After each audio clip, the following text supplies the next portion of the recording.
Hello. Good evening, brothers. Yes, hello and welcome everybody to finally another week of the Outsider Circle podcast. Bang bang, the Endgame Circle Endgame cast. Now we're finally past the safety point of spoilers. Yeah. If you haven't seen Endgame by now, you're probably not gonna see it. And honestly, at this point, you've probably seen most of it through memes on Facebook. Yes, you know, there's a lot of stuff happened in the memes. Yeah, I do have to say, I like the spoilers without context memes. I've always been a big fan of that type of meme. It's very fun, specifically when it's just like a big old block and it's just like 20 memes on a page and it's just like, oh wow, yeah, I understand how all these memes are a specific event in the movie. Exactly. Yeah. Wow, I can see the direct correlation and who the real here, the movie being like a rat. Mm-hmm. Yep, you won't get that unless you've seen the movie. So it's not really a spoiler. But it's pretty great. So we are back. Sorry for being on and off again. We've been I was in a different state. Yeah, he was in a different state. I was working on a separate project that hopefully will be published on the Outsider Circle channel. So stay tuned for that. With an artist relative of mine who makes some funky shit. So yeah, for anybody who did show up to that art event that I organized, thank you. You know, school is coming to an end for me finally, hopefully forever. Yeah, so well, maybe not forever, but for a good long period of time. Well, hopefully forever. School's the worst. Stay out of school, kids. I don't know, man. Go into trades. One of our good buddies is getting his not his master's, his doctorates. He's already got the master's. Yeah, in video games. We have high powered friends with high powered aspirations. Yeah. And then there's the two of us who just sit here and talk about movies in a room. Hey, I think it's a little bit aspirational. Yeah, that's what we thought ourselves. But as we were saying, so let's get into Endgame. So Endgame happened. It happened a while ago. It made billions and billions of dollars. As of the last count, over $2.5 billion. Is it? Did it break the top? We can. Today we're joined again by our loyal producer friend Brian Rodriguez. Brian, how you doing? That's his full government there. Hi. Thanks for doing that. Wait, do that again. You're so low. Oh, try again. No. There we go. Your gain was very low. Dope. I'm alive. There he is. Yeah. All right. So, Brian, if you could confirm for us how much the box office takeaway for Endgame is, but it's a lot. I don't know if it's broken to number one just yet, but I know it's at solid number 2. Yeah, it's just behind Avatar in terms of lifetime gross. Yeah. It's only been 2 weeks. There's still a couple more weeks of this movie. Yeah, billions and billions of dollars. $2 billion.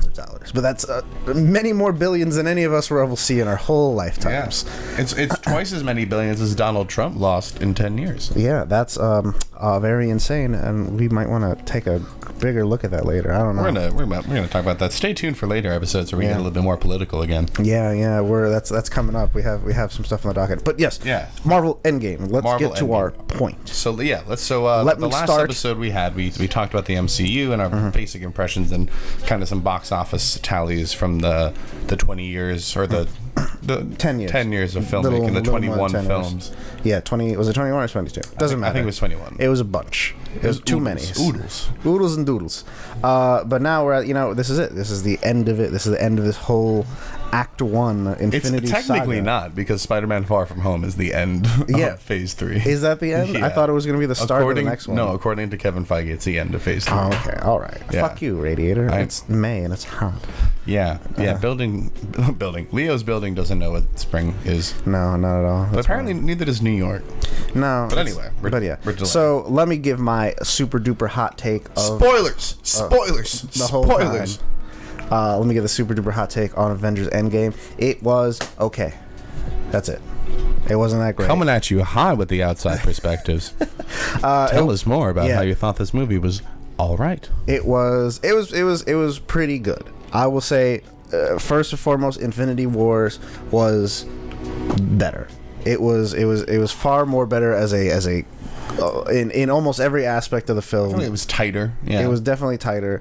And there was a lot in Marvel in Endgame that I feel like didn't need to happen. I think maybe about like 25 to 30 minutes of this film didn't need to be in there. And let me remind you that this film had a 3-hour running time, like almost on the dot. I think it was like it was like under or over 1 minute. Over. Over 1 minute. Yeah, that's a lot of time to be sitting in the theater. I went to the bathroom. 12 minutes of credits. I didn't get that P badge. I went to the bathroom in the middle of the movie, and I was all right with that actually. Like, really? I don't feel like I missed much. I can hold my pee for 3 hours. What's a P badge? The badge that you get for not peeing during Endgame. It's an invisible badge that only you can see and only you will ever care about. Yeah. Oh, okay. I think you have it, Brian, because I don't think you went to the bathroom. He went to the bathroom during John Wick. I did. Oh my god. Which is not something you want to do, because John Wick is like constant action. Yeah. I missed the only plot progression. Yeah. He missed anyway, we'll talk about that when we do our John Wick episode in a couple weeks. Which we will be doing, because John Wick is awesome. Spoilers for the Outsider Circle podcast lineup. But yeah, so it was only okay. Like, there wasn't any particularly special character interaction that I really hooked onto that was separate from kind of the other Avengers films or other Marvel films.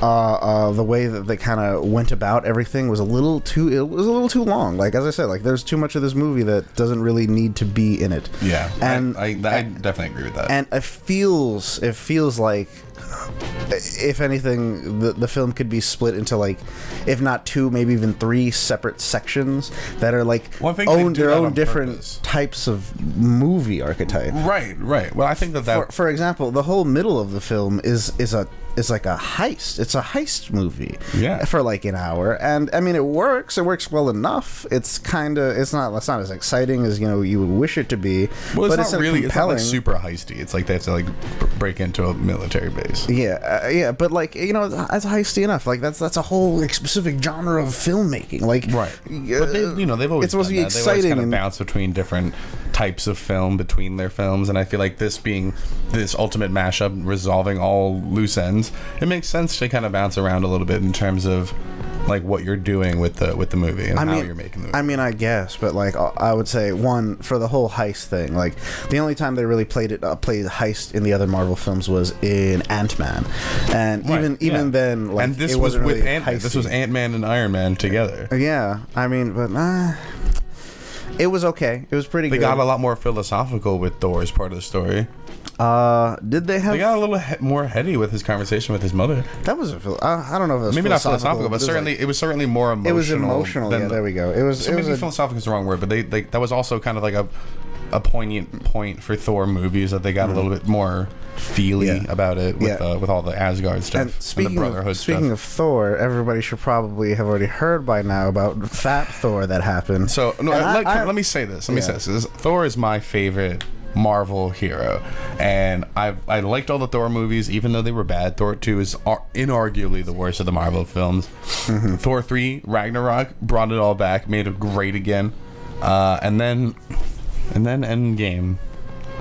Well, Infinity War kept him cool and gave him a lot of high stakes and trauma. I really liked him in Endgame. I loved him in Endgame, I think, ultimately, but it took me a while to get to that conclusion, because when they introduce him, they just introduce him as like the butt of fat jokes. Like, it's, oh, look at Thor, now he's a big fat guy. Isn't it funny because Chris Hemsworth is so buff?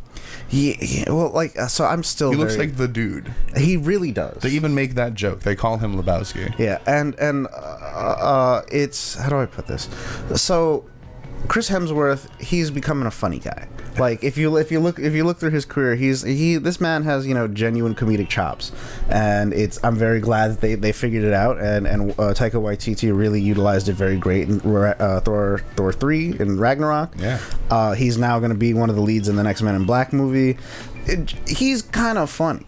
He was in that Ghostbusters remake. Yeah. And even then, he was pretty entertaining for that film. I didn't see it. But I see them trying to pull that out here, but I don't really understand why they went with Fat Thor. Is that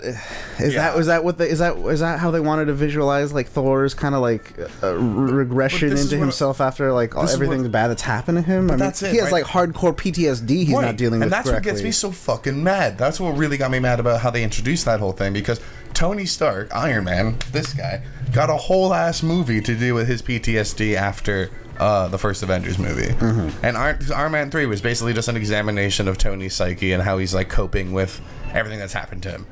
And they take it really seriously. And even in Thor Ragnarok, when they introduce Valkyrie, she's a terrible alcoholic largely due to her PTSD from Yeah. like being the only surviving Valkyrie. Yeah, so it's not like PTSD hasn't been a subject that they touched on in the Marvel universe. Then in this, when they first show up to see Thor, Valkyrie is like fucking side-eyeing and scoffing about Thor's like drinking, when that's literally exactly what her response to PTSD was. So it's like, how are they dropping these character balls so terribly? Yeah, and so Thor had his part, and he has a pretty significant part, and I like his emotional arc because like he did have a good emotional arc. yeah, if because anything. by the end of his like personal journey here, like he kind of comes back to terms with, you know, he's not resting all the blame of like not killing Thanos on himself anymore. He's, you know, able to kind of rise up to the occasion again, fat and all. Like I thought that they were gonna like magic away his fatness to show like, I was oh also look, he's now back to normal. But it's like no, he's still fucking fat when he's fighting in the big climactic scene. He's still fat at the end of the movie.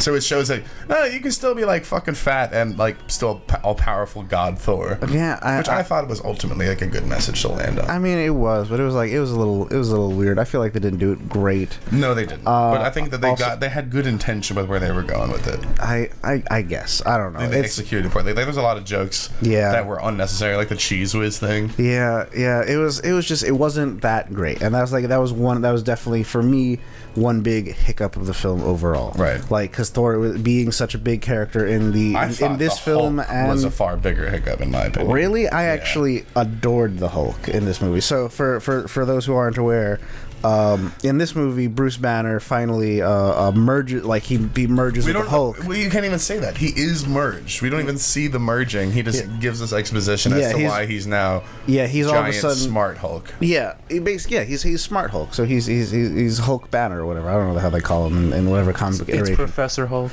There we go, Professor Hulk. That's a good name. I'm glad I didn't. Can we pull up some? Yeah, if you could pull up some images of Professor Hulk, and I will say, it's just Mark Ruffalo as the Hulk the whole time, instead of being Mark Ruffalo and sometimes. And I will say, like, I really enjoyed it because it kind of, he was so affable. That's what it was. Like Mark Ruffalo as Professor Hulk, he was like the nicest. Completely. He was like the nicest guy. They made a point of that in the film. Weird looking. I don't think so. It was also like a little hokey. I kind of liked it. Like it was a little bit campy, sure. He didn't, but they ran Hulk stuff. They ran with the whole thing. They just made him Bruce Banner. Well, because he doesn't ever smash. He smashes at one point. When does he smash? When they go back in time. He smashed that one car out of like pure obligation. You can even see pure obligation. He literally half-heartedly smashes because that's what they played for a joke. They go back in time and he has to like be like, oh, blend in like you're the Hulk, and he's like, oh, this feels a little indulgent, and then he's just like that whole scene felt indulgent. It was like, oh look, we're above this now. We're beyond this Hulk. Yeah, look at that fucking uncanny valley monster. Brian, switching over so we can see.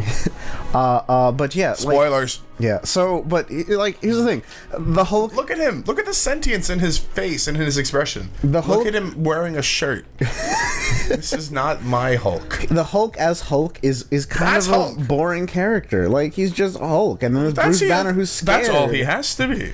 Yeah, but Mr. Violence for violence's sake. Yeah, but you know, after a while, that does get boring because the Hulk isn't even interesting in his violence. That is so weird to me. This is the scene they introduce him. This is when we first see new fucking Hulk as like Bruce Banner Hulk, and it's awful. They have like this is part of where I agree with you where the movie's a little bit too overstuffed. There's too much stuff in it. Mm-hmm. They in the scene that they introduce Hulk, they have Paul Rudd there as Ant-Man, and these kids come up to Hulk and they want his autograph, and they're like, "Arr!" And he like, you know, pals around with them. Again, weird. Yeah. But then Paul Rudd's like, "Hey, I'm Ant-Man. You want my autograph?" And they're all like, "No." Yeah, and one kid is literally like, "No." Yeah, and then there's like, but then there's a 5-minute sequence where like Hulk's like, "No, you should take their autograph because you're gonna make them feel bad if you don't take his autograph." It wasn't like 5 minutes, but it was like a minute and a half. It was too much. It was way too much. It was like they dwelled in it way too much to it got awkward. Like they could have cut it like maybe 2 to 3 beats before they had it, and still made the point, still land their jokes. Yeah, but it just still there. Move to the next scene. But yeah, that happened a few times. Yeah, that happened particularly with the I think the Thor, when we first got introduced to Thor, like playing Fortnite and drinking beer and just being like Fat Thor for the first time. He like jumps on the comms to like yell at some kid. Yeah, and he goes like he yells at the kid for what I think is a little bit too long. Yeah, way too long. And he just really gets really indulgent in this like yelling at this kid about Fortnite, which also Fortnite is officially in Marvel's Endgame. Is canon. That's American history in now. The game. Yeah. So, which also means canonically that Thor plays Fortnite. Yeah. Like Thor has you any one of us could have played Thor on Fortnite.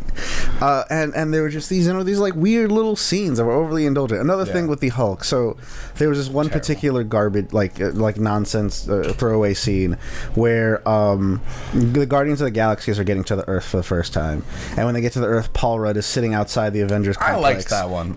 Eating his tacos, and he's just sitting there with these like very flimsy looking with one taco. He's listening like a taco. And then he's like, oh man, I'm gonna eat my taco. And then the plane gets there, and when the starship gets there, and when they get there, it's like all this like pressure or anything from landing and wind, all the exhaust and whatever wind, and then it fucking blows this little taco away. But like it shoots all the taco ingredients like out of the taco. He's left holding a shell, and it's like, oh, it's very. They don't very call attention to it. This is a visual gag.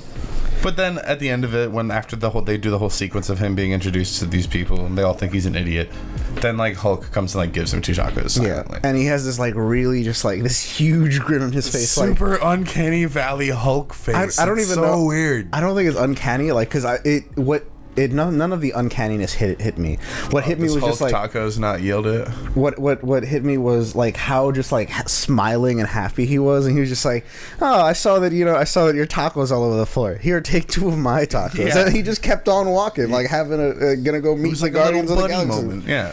And then that was it. But that was like probably like a 90-second gag, character moment. And that was I think that was well done. Where like they like had overstuffed moments and other moments. Yeah, but like I would say one character moment that wasn't with the Hulk, that wasn't overstuffed, was when they're first doing the time travel stuff, when they're first testing out the time travel without Tony, and then like that was a good little bit of visual humor too. Yeah, that was, and that made more sense because like every little thing visualized some type of progress and difference in how they're figuring out time travel, and then when it turns back to him, it's just like, well, shit. Like it's not working correctly, and then Hulk's just like, I see this as an absolute win, and he just kind of like does like this motion. He's just like, we did time travel. Yeah, because like the gag is like they send Ant-Man is the resolution to the story, right? The whole story of Endgame is that they show up to undo Thanos' snap. They find Thanos on his retirement planet. After he's already used the stones I need to get into that as well. To destroy the stones. Yeah. Leo felt that we needed more time in his little retirement planet. I really did. I don't think so. I think that would have been more overstuffed. I think it's good that they did it the way they did. Maybe 30 more seconds before Thor just fucking decapitates. Are you going to make a point? Because I kind of want to get to that. So the point that I'm making is that the movie has like basically like a cold open with Clint's family dying, and then it kind of jumps into like, we're going to go fucking get Thanos. They found a way to get him. They found a way to find him. They go get him. And he's dead 10 minutes into the film. Yeah, they immediately like just like tie up all of what was left in fucking Infinity War. They're like, yep, stones are gone. They're fucked. Everything that he did is permanent. Skip to 5 years later. Yeah. So like they do a really good job of starting this movie and not like resolving the last movie. So here's what I'll say. So I felt I felt a lot about this scene and that kind of resolution of conflict. I did very much enjoy that they resolved the Thanos conflict and basically kind of tied up what was a solution to Endgame in the first ostensibly 10 to 15 minutes of the film.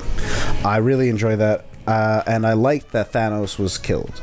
So in the beginning, like they figure out where Thanos is. He snaps his thing again. They detect it in whatever detection devices they have. They go find him on the planet, and they fucking murder his ass because they find out that he's used the stones to destroy the stones, so they can't undo it. Yeah, so he wins, and he knows he wins, and literally he's a broken man at that point. Like destroying the stones destroyed his body. Yeah, and then and I thought that particular scene would have been a little bit more powerful if we got to sit there with Thanos for maybe 90 more seconds.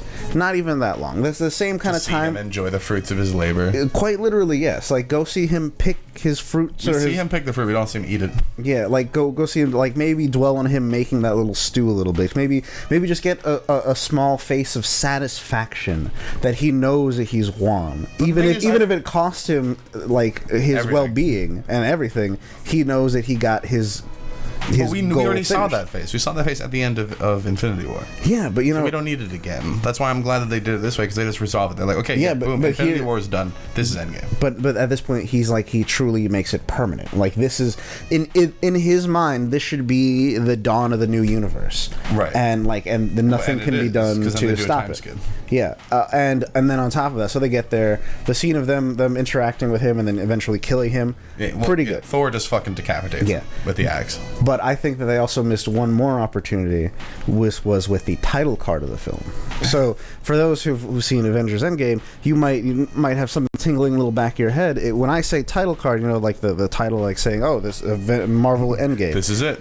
You probably don't have that memory, and the reason you don't have that memory is because it didn't happen. There was zero title card in this whole movie. I think they showed up at the end. That's an end card. End card, yeah. Yeah, but title cards like Avengers Endgame. These are the people starring. Blame Here's the Christopher Nolan for introduction no more of credits. And when that happened, I thought it would have been excellent. Say, like, they kill Thanos, everybody kind of scatters, or the scene just cuts, and then it cuts from Thanos being dead to Marvel's Endgame. Marvel Avengers Endgame starts now. This is it. This is the movie. Well, they did that. They just didn't use a title card to do it, because they cut after the decapitation. It's like, boom, 5 years later. Yeah. And I would have liked if they had the little title sequence and then come to the 5 years later, but maybe they really needed to save those extra few minutes because they wasted it everywhere else. I like the visual shorthand of just jumping like we know that Endgame has started because we have seen Thanos decapitated. 5 years later, we're picking up again. Yes, but now, that part I didn't like is when they did the time skip, and I think it opens then again on Captain America with a survivors AA, basically like Survivors Guild. Yeah, it was or something. Everybody just talking about how they're coping in this new post-snap world, and they're meeting a dilapidated building too. Maybe that makes sense to me. The thing is, there's all the structures left over, right, but nobody to maintain them. But there's still half of the people to maintain them. Yeah, but that's half of the, you don't. It's a city of 8 million people. You snap into half, there's still 4 million people. Yeah, we're but still in how many millions of people it takes a city of 8 million people to run? A little more, probably Manhattan a little bit more than would still half. Be fucking overfull. No, we're not. Yeah, it would. Maybe because we have poor housing, but if any, all those but people. But also for that reason, there's so much real estate. Why do you pick a dilapidated building? Because it's just there. I don't know. Just pick a nice building. It doesn't matter. But the whole point is they start off in this weird Survivors Guild thing, and it's what? First of all, why are there only 12 people here? I get it that we're there's fewer people overall, but why is it so few people? There should still be more survivors that are sad. Well, here's one of the big things. So, I've watched some videos. People have theorized on it, and they didn't really go into it in the film.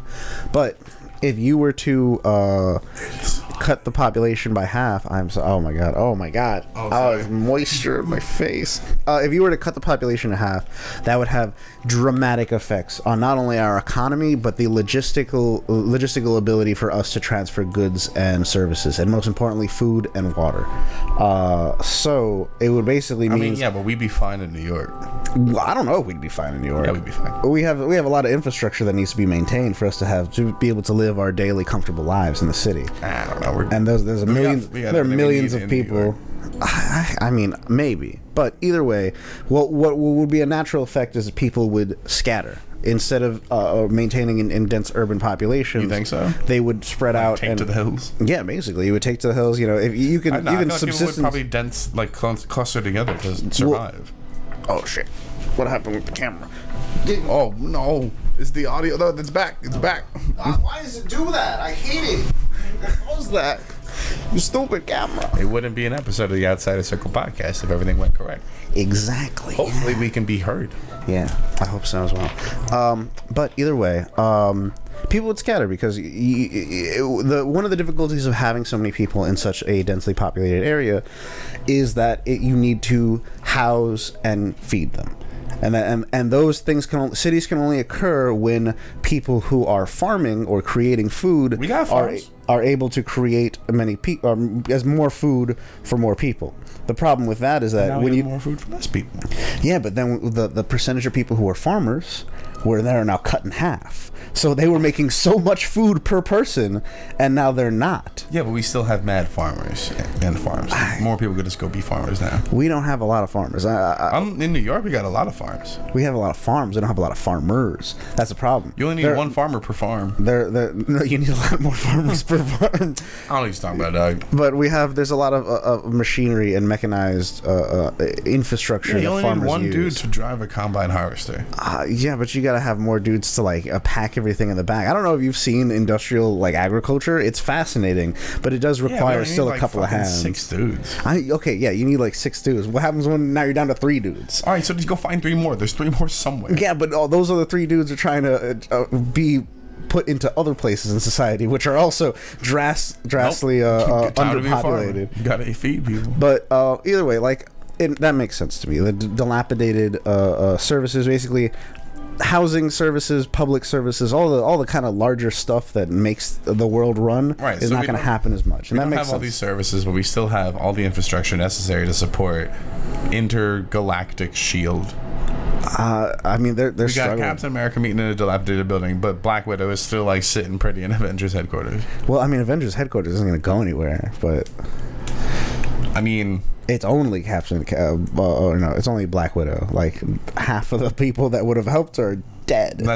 Or not dead, but gone. No, all the Avengers survived. Yeah. But either way, this is kind of bullshit semantics on the logistics of the Avengers snap. Right. That's true. But also, just moving forward in the plot, right? In order for Paul Rudd to come back into the story, a literal rat turns the machine back on in his fucking van for the shrinking thing. So it pulls him like out of the tiny verse that he was trapped in at the end of Ant-Man and the Wasp. Verse. Yeah. Quantum realm. And it was literally a rat, like, it walked across the control panel and turned it on. Yeah. So that means, canonically, that Doctor Strange envisioned 14 million possible universes. They only won in one of them, and they only won because a mouse walked on top of the control pad. Doctor Strange knew that to be the case. Yeah. He knew in his heart of hearts. Well, not even his heart of hearts. He just knew because he could see the future and whatnot. Yeah. It's going to be because of some rat. Yeah. It has to be the universe with a rat in it. Yeah. If the rat's not there, you all lose, and this just sucks. Yeah. Rip half of the life. Exactly. It's like, nope, in order to undo this, one fucking shitty city rat has to crawl across a station wagon dashboard. Yeah. But, the plot happens, and then he comes back. They show up, and then they pretty much immediately they solve the time travel problem. Yeah, and it was so fucking Tony Stark's his way to solving time travel. Okay, yeah, no, here's the thing, because Tony Stark, he's just like, I'm not going to be a part of this, I'm going to live with my daughter. Also, I want to get to the little Dottie part, because I actually kind of like that. Dope. I like the daughter a lot. But he's just like, I don't want to do that, because I got this daughter now, and I can lose that. I got a kid, man. Yeah. And then they have that conflict for like 2 minutes, and then there's like, all right, well Bruce Banner, Professor Hulk over here, and Ant-Man are gonna figure out how to do time travel, and you can go chill over there. Yeah, but they did give him like the framework. They gave him like the quantum verse stuff. Yeah, and then he was just like playing with it at home. He's like, literally, the scene was like, I wonder if I try doing it this way, I can do it. Ding ding, time travel works now. And then he sat there, thought, I was like, okay, so I could time travel. What do I do now? Yeah, and then he like sits down with Gwyneth Paltrow, and he's like, hey, I fixed time travel. Should I time travel? I could not. I could just not. We have this kid. I got you. I'm doing pretty nice. Yeah, right like now. half of the universe might not exist, but we exist. That's kind of cool, and that was very good. And the reason that was able to have such emotional payoff, at least for me, was that they really kind of they dwelled on Tony, Gwyneth Paltrow, and his kid. Yeah, like it was some quiet reflection. We saw Tony like really bond with his daughter. But, like you could see that like he loves his daughter and he doesn't want to sacrifice that. Yeah, and I think so. One of the like the kind of memes from that scene is like the I love you 3000 thing. Yeah, and I'm not certain if everybody gets what the joke was supposed to be, because like it was supposed to be the running time of all the movies. It is. It is. The running time of all the Marvel movies leads to 3,000 minutes. That's horrifying. I think that's dope. It's like a little Easter egg. But what I was really getting is that, so he said right before that, I love you tons. and tons is 2,000. What is it? Metric kilograms or whatever, or just pounds to whichever tons you're measuring by. So she one-upped him by saying "I love you 3,000," and that's why he was kind of just like wowed by that, because she's smart enough to know that 3,000 is more than 2,000, and know that tons is 2,000. So I don't know. I think you're reaching. I don't know. I think it was just the running time of all the Marvel movies is 3,000 minutes, and they had to do that. I don't know, but why he say "I love you tons" right before that? It makes sense. That's the thing that fathers would say. Yeah, but then why would she say "I love you 3,000"? That's not a thing that children just randomly say. No, it's an Easter egg for the fans. Whatever. That's what I thought it was cute. That scene was very effective to me. I don't know. It also led to one of my particularly favorite little jokes, was when he then immediately saw Gwyneth Paltrow's character, and he was like, "Oh, just so you know, she loves me 3,000. You fell somewhere in the mid 650 to 750 range." Because that to me was so funny, because she still loves her hundreds, but it's just this moderate range where she's astronomical. Yeah, and that, so they really dwelled on that with Tony and his kid and Gwyneth Paltrow, and just kind of them living in what is it, a cabin on a lake. Yeah, it was very nice. It was just a very nice, very picturesque looking place. But it was Tony got to live his. They also dream. buried the lead for him. He built a new suit for Gwyneth Paltrow, and we see the daughter wearing the mask for it, which is really cute. Yeah, that was pretty cool. But it also lets you know hey, Gwyneth Paltrow has some new armor. Yeah. And I enjoyed that. I enjoyed that they're going to bring that character. Yeah. I don't know if they're going to keep her in, but we'll see. But so then basically what the middle part of the movie was, the whole second act of the film is now we're doing time travel. Yeah. And so they split up. There's 8 of them. It's Hulk, Iron Man, Captain America, Falcon. No, not Falcon. No. Falcon is dust.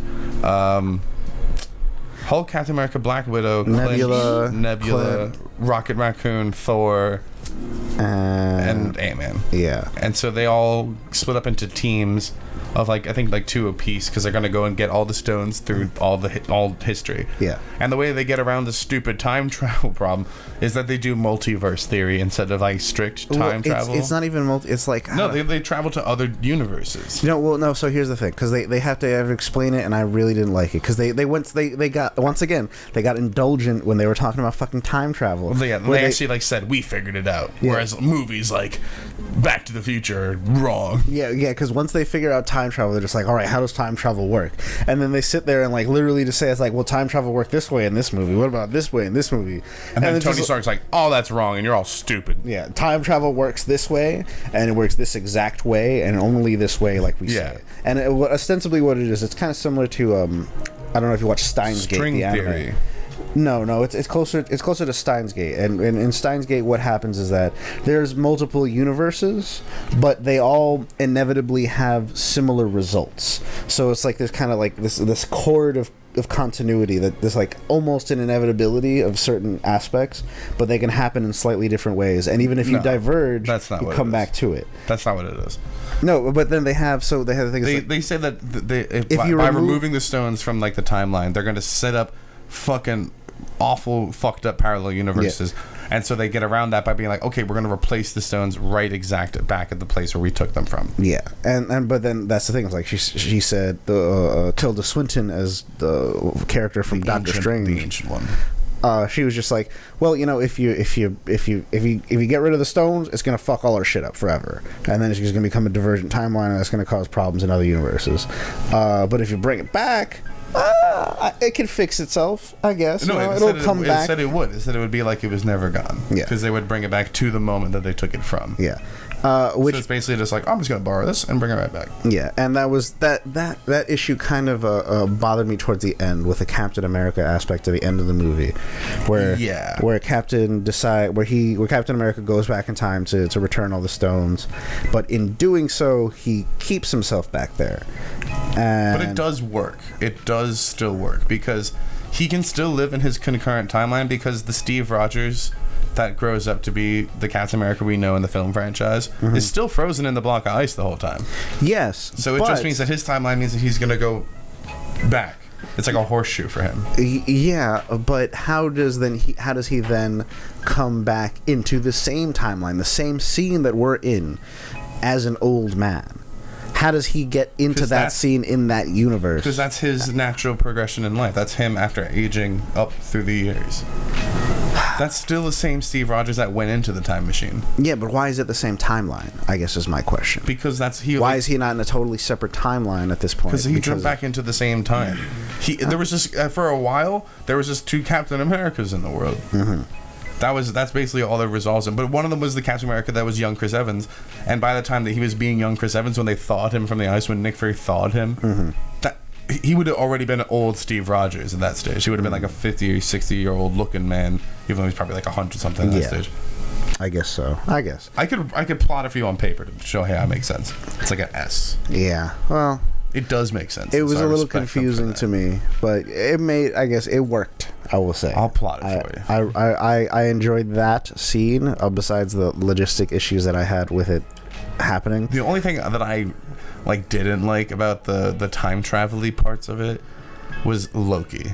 Yeah, because they travel back to the setting of the first Avengers movie, because at that time there were 3 stones in New York. Yes. There was the Mind Stone, the Space Stone, and the Time Stone.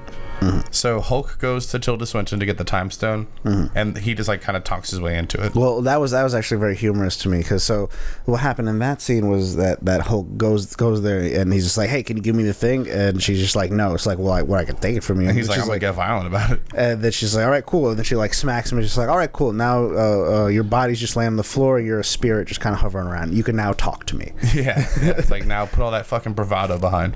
And then he just explains, like, "Oh, Doctor Strange said this is the one timeline." And she's like, "Oh, well, if that's the case." Oh, there you go. Yeah. I guess if Doctor Strange said wrong, then I can't be wrong. And then for the Space Stone and the Mind Stone, that's the Scepter and the Tesseract. Yeah.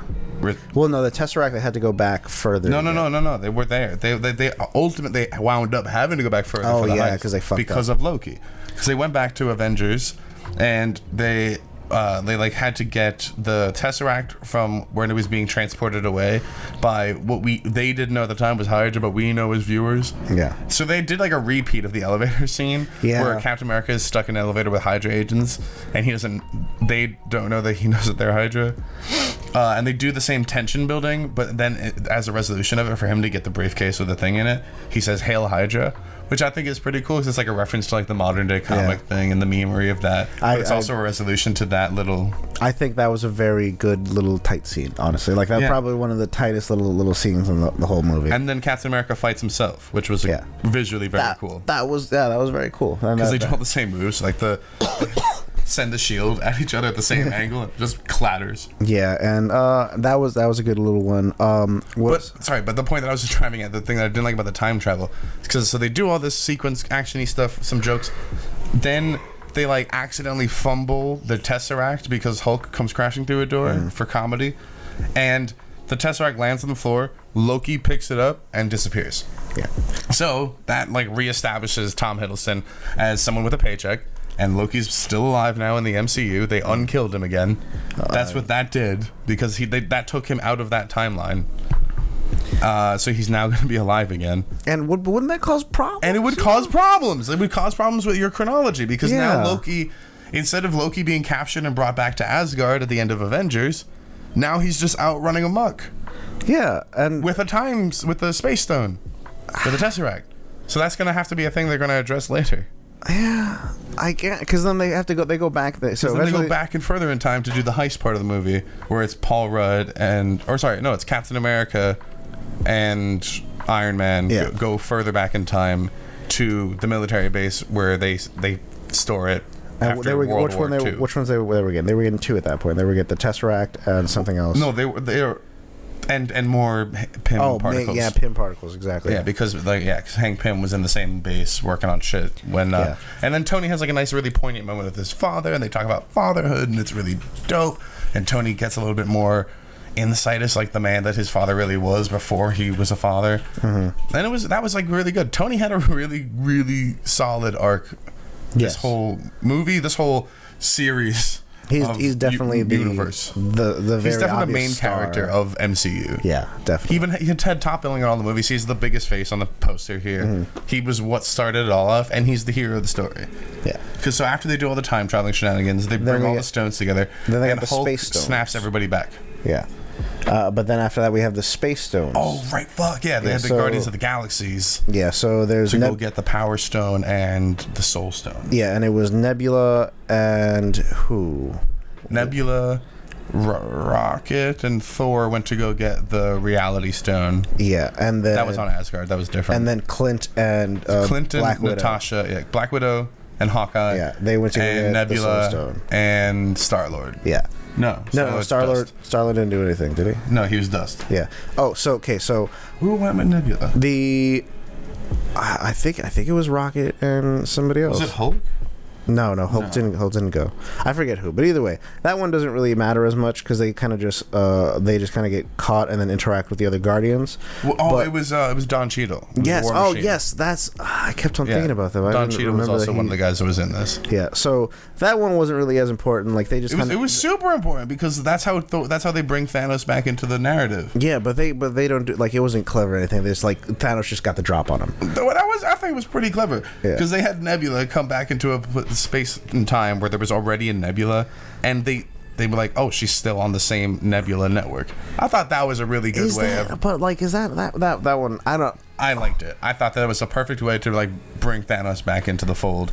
I mean, I guess, but it was a little hard for me to see how else were they going to do it? I mean, I don't know. I guess that might have been the best way.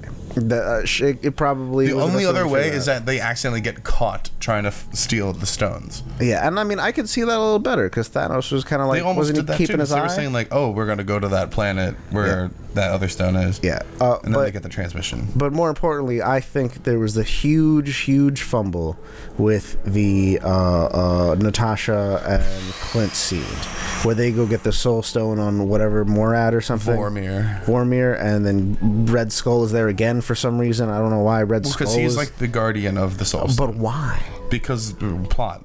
We knew that since back in Infinity War. And even then. Remember in the end of Captain America, he was transported away after holding the Tesseract. Is that what happened? Yeah. He was transported. Remember at the end of Captain America, he was transported off world after holding the Tesseract. Okay, I'm glad. Well, I'm glad Hugo Weaving's getting a paycheck still.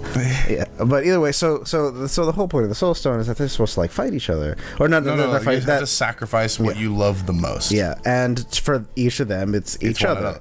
So in doing that, they kind of have this little fight scene where it's oh, who's going to sacrifice himself first? Super slapsticky. Yeah, it really is. It's a really serious moment. One of them is going to die. And in my opinion, it should have been Clint Barton. His family's already dead. I know that they're in pursuit of reviving them now. Mm-hmm. And Natasha's oh, I have nothing to live for. You're my only family in life. And he's no. But it's yo, you really gonna fucking kill your only female Avenger? For real? Yeah, and I think it should have been Clint because he's useless. Yeah, he's kind of useless, and two, he was going down a dark path for the little parts that we showed him in the film. He was beating up people of color across the world. He really was. He was just murdering them, and it was he was very good at it. But doing why? Cartels in Mexico and Yakuzas in Japan. Yeah, once again, if he had not died, if he had died, all those scenes would have been a little bit more poignant. Yeah. But the fact that he didn't die and did it at the same time makes those scenes a little useless. Yeah. Those scenes didn't need to be there for his character development because inevitably it didn't develop his character. Yeah. And because of the Soul Stone having its own particular little rules for how you have to get it, they can't revive Gamora or Scarlett Johansson. Yeah, they can't bring her back. They're gone forever. But that's it. But so they assemble those stones. Boop. In Nebula trying to go get the Power Stone with War Machine, she accidentally gets found because she gets on the same network, and she has a short. Basically, she gets picked up by that time period's Nebula and Thanos, and then she that it gets a little confusing in terms of how to explain it, but the Nebula from that actual year replaces our good Nebula, and then brings Thanos basically back through time to modern day where they have reassembled the stones. Which that one was a good plot point in my opinion. It was great. It was how you introduced the final conflict, and you have a more ruthless Thanos, and he still has his Gamora, so he hasn't been softened by trauma. And he has loss. the weird double blade thing from Star Wars, and that was shit. Yeah, and that was a really good weapon that I think they utilized. And they had him in the armor, which was cool. It's I really I was really Thanos kind of in bummed his that he armor? took the armor off in the first movie because that's such an iconic outfit. That's such like that is Thanos. Is like that armor. And then like in the first movie, it's like okay, it makes sense that he takes it off because he has the stones. He doesn't need armor. But it looks so much cooler this time around, and it added that much more flair to the fights. Yeah, and but with the farming planet scene with Thanos before, when they had that on the little scarecrow thing, like I haven't read the Infinity Wars or whatever the plot line is from the comic book, but to my understanding, that is a pretty iconic imagery from the comic, like his armor on a scarecrow kind of thing in his field. Oh yeah, which as I said before, I really wanted to see more of Thanos just kind of being satisfied with himself. Like you want like the quiet moments in the movie. I do want the little quiet moments because the rest of the movie's so goddamn fucking loud. You know, give me a little bit of quiet time, please. Like 3 hours. You gotta. There was peaks some and quiet time. I valleys. think there was just like too much funny time. Yeah, way too much funny time. So they reassembled all the stones, and they have a small debate over who should do the snap, because it's an Iron Man gauntlet that Tony made, and I think Thor is like, I'm the strongest Avenger, I should be the one to snap my fingers. Yeah. And then like Hulk is pretty immediately like, that's retarded, I'm the Hulk. And it was a really cool little sequence too, where he puts on the glove, because I just love all the Iron Man shit where it just like kind of grows to fit the hand. Like if there's a big ass Hulk hand. Like, if you remember like early Transformers animations from like the first like 2 movies, where it's just and all that sound design, because like the sound design, it's not as intense as the first Transformers stuff was, but it's still pretty good. It's like you can hear the little tiny mechanical little clinkies, and rewarding. And I really as you said, like now that Tony's kind of like walked it away, it was like, oh, it's nanoparticles now, we can do whatever. It's just like now you can just shove your Hulk head and it'll just be like, oh, let me just focus Hulk size now. Yeah. And so then you have like Hulk with his fucking globe with the fucking stones on it. It's a very cool looking moment. And then he snaps like everybody back to life. And we don't see it immediately. We don't see anybody actually. But we do hear birds start chirping again. Yeah. Wait, was it the Hulk that snapped? Okay, I forgot. I forgot that scene. But then it like wrecks his arm. It like destroys his right arm. Yeah. Which that happened to Thanos. Yeah. Which was great. It works, and now that Hulk can be damaged, that's also interesting. But it's also, I love that they underscored that twice. They're like, using the glove like this fucks like Thanos up. Yeah, it fucks the Hulk up. What would it do to a person? Yeah. So at this point, really, it's just immediately after the snap, they get bombed by Thanos' ship. Thanos is just like, all right, we're fucking here. We're back. Thanks for collecting all the stones for me. Yeah, and so now that my name is Cable. Now that we got into the scene, into like the big end fight scene, one little detail I want to point out that I really enjoyed was that so when they had the Thanos the Iron Man Infinity Gauntlet, they were able to just like kind of like grab the stones off of it, like it was fucking Play-Doh or something. Like they're just like very slightly placed there. It just like kind of grasped at it. Did that. But that's like it's kind of like they scooped it off the glove. It's just like he had both hands on it too, so we know that. Yeah. But that you're jumping to the end of the fight. Yeah, but that was just one little thing as we get into this big fight, which I think was very well done. Fucking phenomenally done. Like, if you thought the fight in Infinity War was well shot, I think that this one is really where they fucking bring home the bacon for this series. They pulled out all the money in this fucking film went to this scene. Yeah, this is like we had managed to get 35 minutes of fight scene too. It was very long. Game of Thrones had come out with their big fight against the undead or whatever during the same week, the Battle of Winterfell, and that was also supposed to be a huge war scene, which this scene in Avengers was. But this one I think was far better. Like it was see everything. Yeah, it probably had to do with the fact that they had $1 billion of fucking CGI budget to run everything on. But it was during the daytime. Yeah, but more so on top of that, because you can throw your money at anything, it won't make it good. But they had good choreography. They had good. Everybody had a little spot in the spotlight. Yeah, but they used their tentpole heroes to kick it off, which I thought was great. So like the fight opens with very visually arresting image of Thanos just like fucking sitting and waiting for them, basically. Yeah. and like the whole Captain America, Iron Man, Thor all like kind of like walk out, and they're like, you know, this is pretty obviously a trap, right? And he's like, he's waiting for us, and they're like, yeah, but the fuck else are we gonna do? Like, he's here, we gotta handle this. Yeah. And then they go down, they just like stare him down for a little bit. They have a little bit of a chat. Yeah.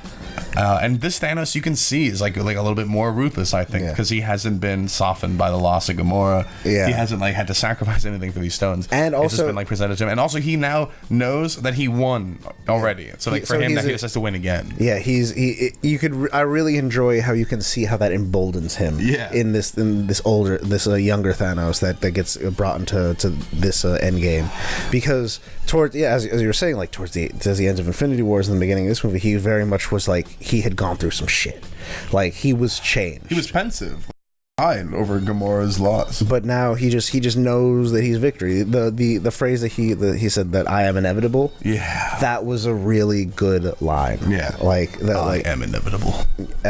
Just for him to know that what he wanted to happen will happen.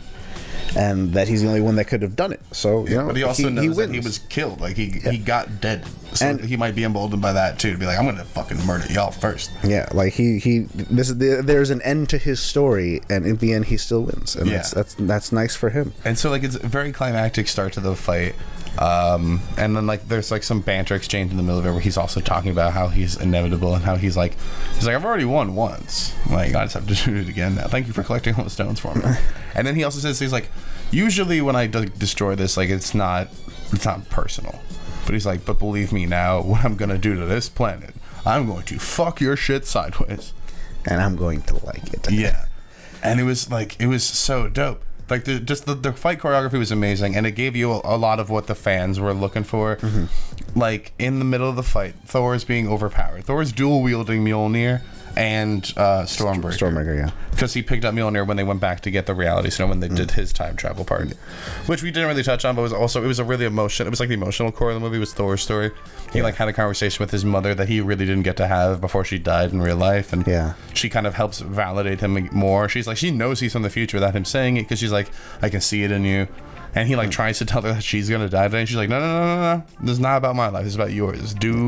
You are still like the man you are. Like, stop trying to be the man you're supposed to be, and be the man you are. Yeah. And like that's like his core message. And then he like summons Mjolnir, and he has like this dope little moment where he's like, I'm still worthy, which is like basically just like his whole plot line in a sentence. Yeah.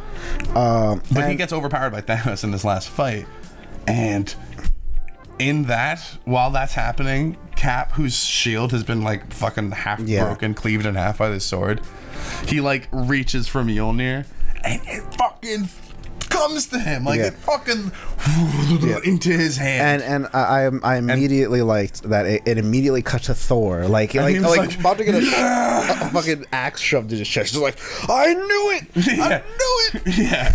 It was so dope. And then they had like a little like a tag team fight with Thanos, and that was really well done and really well choreographed, and just like it was shot from like a lower angle to like make it with like the sun and the kind of destruction in the background. Yeah, and he still like had like his half shield, or maybe the shield was still whole at this point, because he was like doing combo attacks with the shield and the fucking hammer.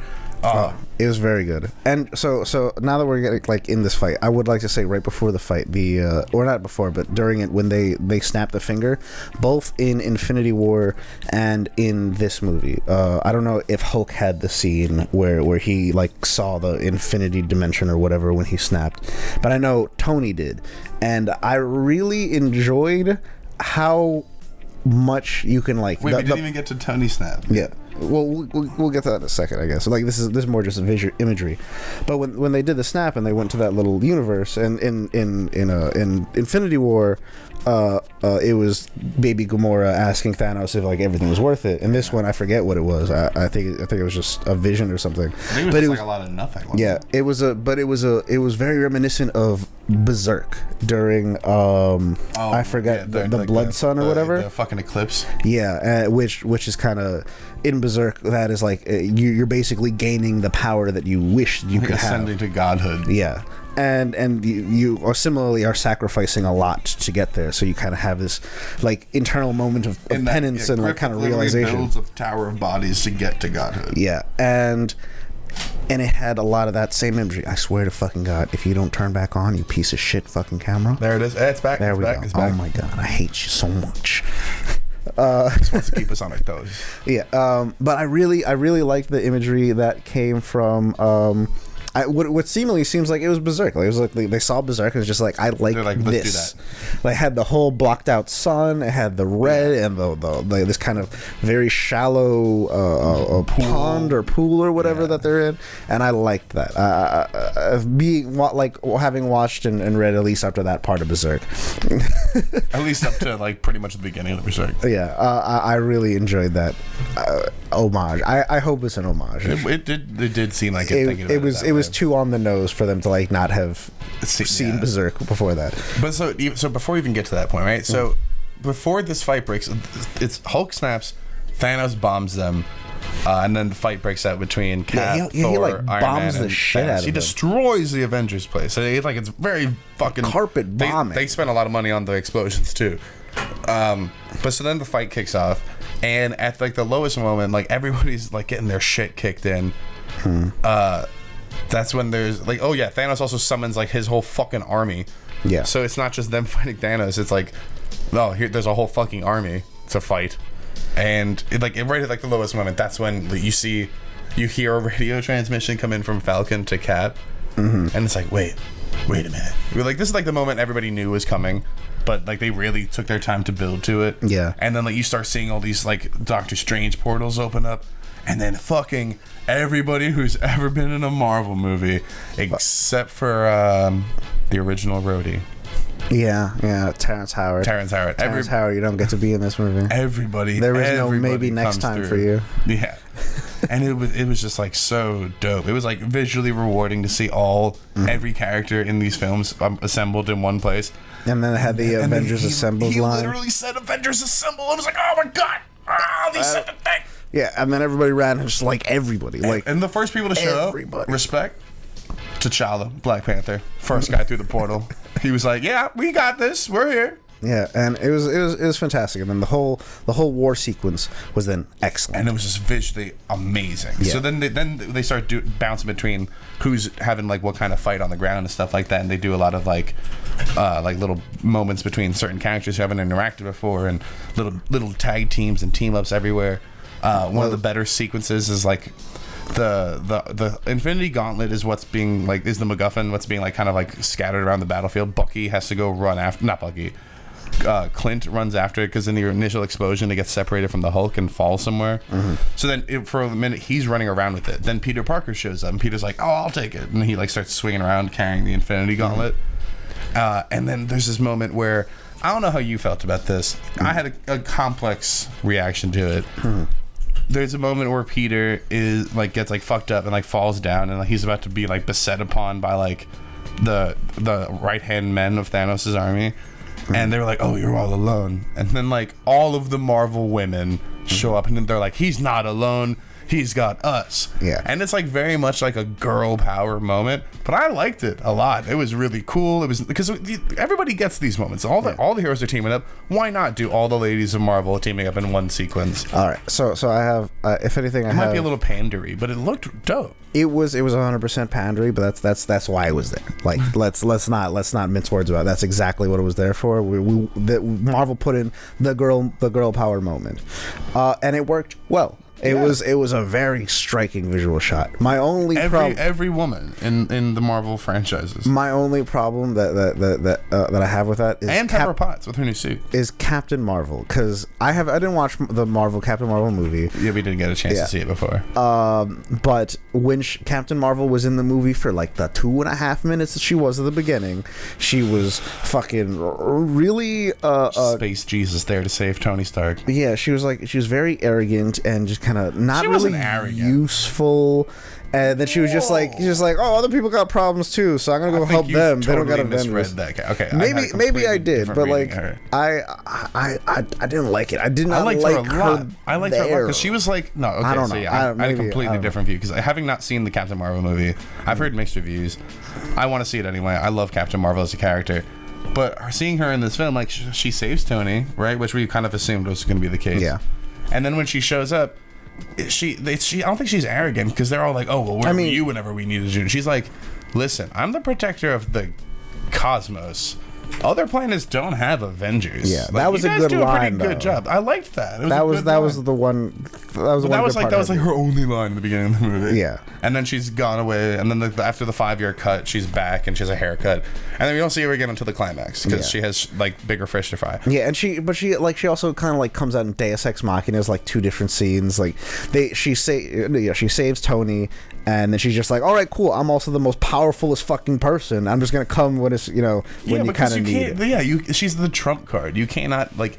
It takes stakes away if she's there the whole time. I guess I don't know. It was too much like she's like the strongest person that she has to come and just like now things are all right. It was too much of that. But it wasn't even like she saved the day. Yeah, because that's my real point of frustration. Right? So after all this fight, all this visually awarding stuff, they bring all these characters together. You get the moment with the big Avengers fight. Avengers Assemble. Mm-hmm. Then it comes down to like the last minutes and. Fucking Thanos gets his hands on the gauntlet again, and like he's about to snap, and then I think Captain Marvel like fucks him up so he can't snap immediately, and then we see Doctor Strange turn to Tony, and he just does this little like. What? He doesn't even snap. Like he just like does something with his hand. And like Tony's like, oh, I get it. Modern problems require modern solutions. So he immediately runs up to Thanos, and we see him just like trying what looks like he tries to grab the gauntlet off of his hand. Yeah. And then Thanos like knocks him away. And so then Thanos turns to snap. He's like, he says it again. I am inevitable. Dead space. Nothing. And it's like, oh, what the fuck? And then he turns to go around, and all the fucking stones are gone. Cut back to Tony. He's got all the stones on his other fucking because gauntlet. The stones make everything putty for some reason. Well, no, they already did the nanomachines. Remember? They did it with the Hulk gauntlet. Sure. No, because we even said it. They made it that way so they could do it this way. Okay. It's nanomachines. He designed nanomachines, it that bro. way. And so he just puts the stones into his gauntlet, and then that's it. They're the most fulfilling moment as a fucking fan. I've been watching I got this shirt as a promotional shirt for the first Iron Man movie in 2008. That's how old this shirt is. In the end of the movie Iron Man, Tony Stark finishes the last line of that movie with I am Iron Man. And right here before he snaps his fingers to fucking win the day, he says I am Iron Man. Because it's just like I am inevitable. No, I'm Iron Man. Snap. And then he has all of Thanos' fucking everything starts turning to dust. Yeah, and it fucks Tony up. It does, but like I guess my question is like, did he need to do that? I guess he did. No, so that my issue was in terms of like Captain Marvel being the MacGuffin strongest character in the universe. Why didn't she snap?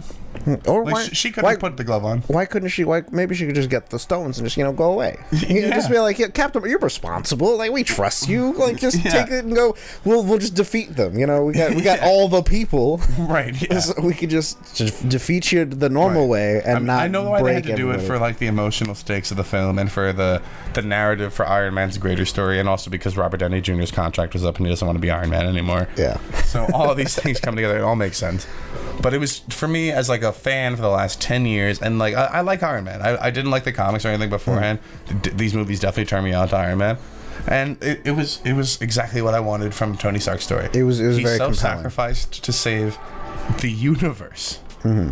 The Marvel Cinematic Universe. Yeah. And also to make hundreds of millions of dollars for his personal bank account. That's fine. He earned them. Yeah, he truly did. At least he's not spending it all on blow anymore. I guess, yeah. He says he doesn't, so I'll trust him. But yeah, so it was just like, it was amazing. And then from there, it's just all like tying up the loose ends.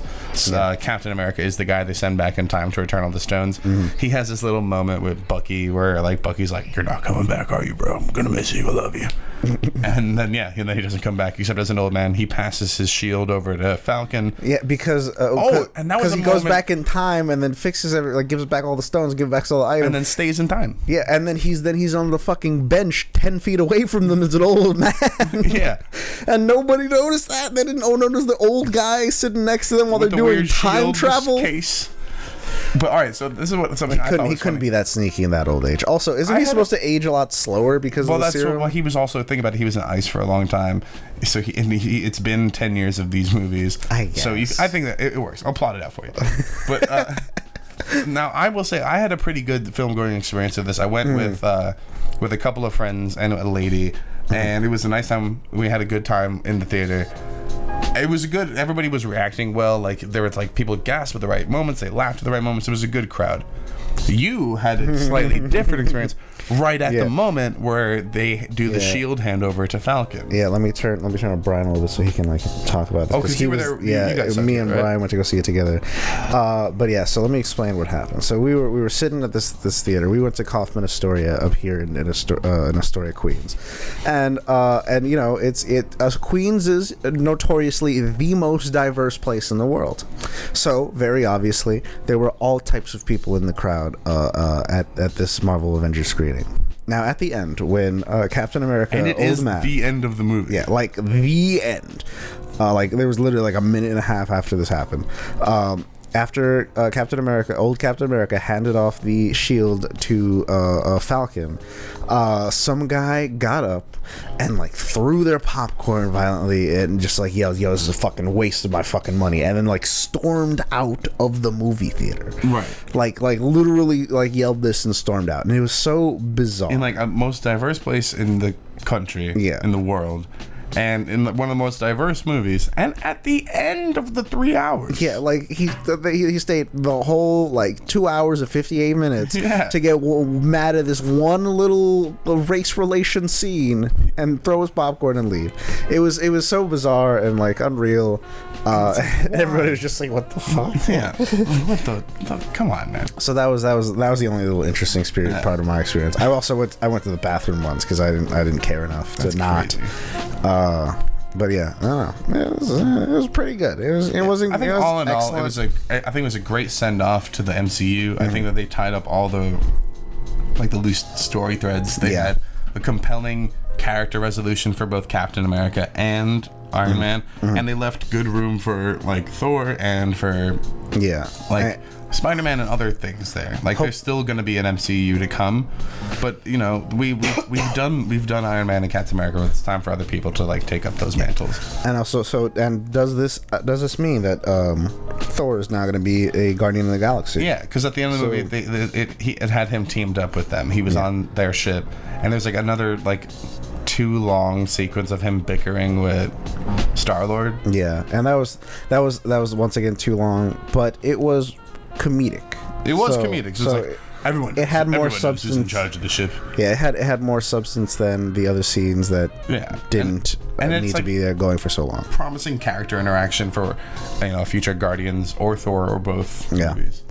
And let's see. Is there anything else? I'd love to see James Gunn write for Thor in next Guardian. That'd be pretty cool, I guess. You know, because he's a good filmmaker. Yeah, and I feel like him and Chris Hemsworth could probably get along really well with their kind of vision for what funny Thor is going to be. And Chris Pratt too. I think that they probably have a lot of thinking about, and I think that him and Rocket had a lot of rapport. Yeah, I liked him and Bradley Cooper. Yeah. So I think that's going to be a really promising addition to that franchise if they keep it up. Yeah, I'm excited. Yeah, they also make Valkyrie the queen of Asgard. Yeah. So there's going to be more Valkyrie. But also Asgard is just a village. It's just in Norway. In Norway. But it's great. It was. I thoroughly enjoyed the movie. I think that it was exactly what it needed to be. I do think it was probably like 20 minutes longer than it had to be. Yeah, like we're about to be. There was some decisions that should have been unmade. But but we're not only running low on battery, but we're running low on time. So I'm trying to think. Is there anything more that I want to say about this film? I mean, not really. I think we covered it. We covered most of it. Plot synopsis and impressions. It's all right.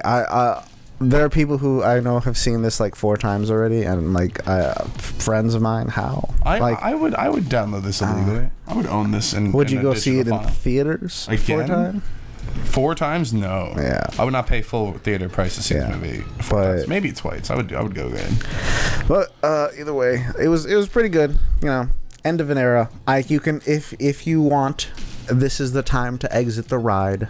I will most likely be exiting the ride. I'm gonna see the next Spider-Man movie. I didn't see the other Spider-Man movie. So. Good. But that's really about it. Thank you everybody for watching. Once again, we will be back next week with some discussion a little bit about America, the American dream. Our friend here traveled to Colorado recently, and it was very gorgeous for Birth him. of the Gold Rush, the Wild West in lots of ways, and my first time out there, so I had a couple of things I wanted to talk about with that. And Leo has spent a lot of time in Texas, which is also kind of like Heartland America. So just talk a little bit about. I recently drove down to Texas, or I was driven down to Texas from up here in New York maybe about a year ago. So that was an interesting little experience. But anyway, stay tuned, and we'll talk more about that next week and some other America-related things. Memorial Day is coming up too. So. So thank you everybody. I've been Leo, and I've been Vin, and this has been the Outsider Circle podcast. Goodbye. Cheers.